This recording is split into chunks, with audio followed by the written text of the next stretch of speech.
Hello friends, welcome to my channel Sharmistha lifestyle. আপনাদের সামনে একটা নতুন ব্লগ নিয়ে ফিরে এসেছি।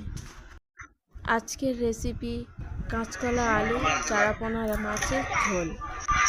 কলাটাকে দু টুকরো করে কেটে জলে দিয়ে দেব। এরপর কাটা কলাটাকে ভালো করে ছাড়িয়ে নেব।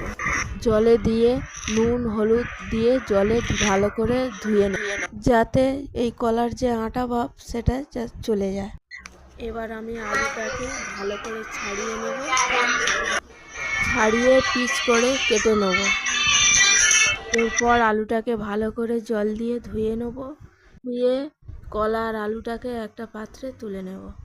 এবার মাছটাকে ভালো করে নুন হলুদ দিয়ে মাখিয়ে নেব। এবার কড়াই তেল দিয়ে তেলটাকে ভালো করে গরম করে নেব। গরম হয়ে এসছে, মাছগুলো এক এক করে দিয়ে দেব। দিয়ে উল্টে পাল্টে ভালো করে ভেজে নেব। মোটামুটি ভাজা আমার কমপ্লিট। এবার একটা একটা করে একটা পাত্রে মাছটা তুলে নেব।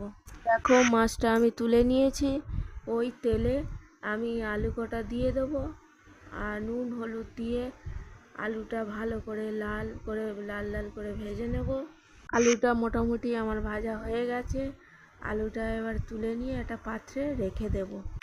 এরপর কলাগুলোকে ওই তেলে ভালো করে নুন হলুদ দিয়ে ভেজে নেব, নিয়ে একটা জায়গায় তুলে নেব। এবার আমি কড়াইতে একটু তেল দিয়ে নেব গরম করে। এতে কালো জিরে ফোড়ন দিয়ে দেবো, দিয়ে আদা বাটা দিয়ে একটু ভাজা ভাজা করে নিয়ে আলুটা দিয়ে দেব। এরপর আলুটা দিয়ে আমি ভালো করে নাড়াচাড়া করে নেব।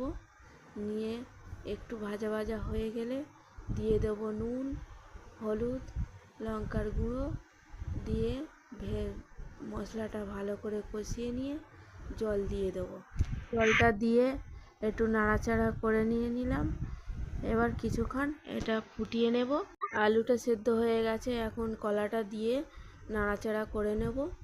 এখন আমি মাছটা এক এক করে দিয়ে দেবো, দিয়ে জিরের গুঁড়ো দিয়ে নাড়াচাড়া করে নিয়ে কিছুক্ষণ আমি ফুটিয়ে নেব। তারপরে দেখো আমার রান্না হয়ে এসছে। এবার আমি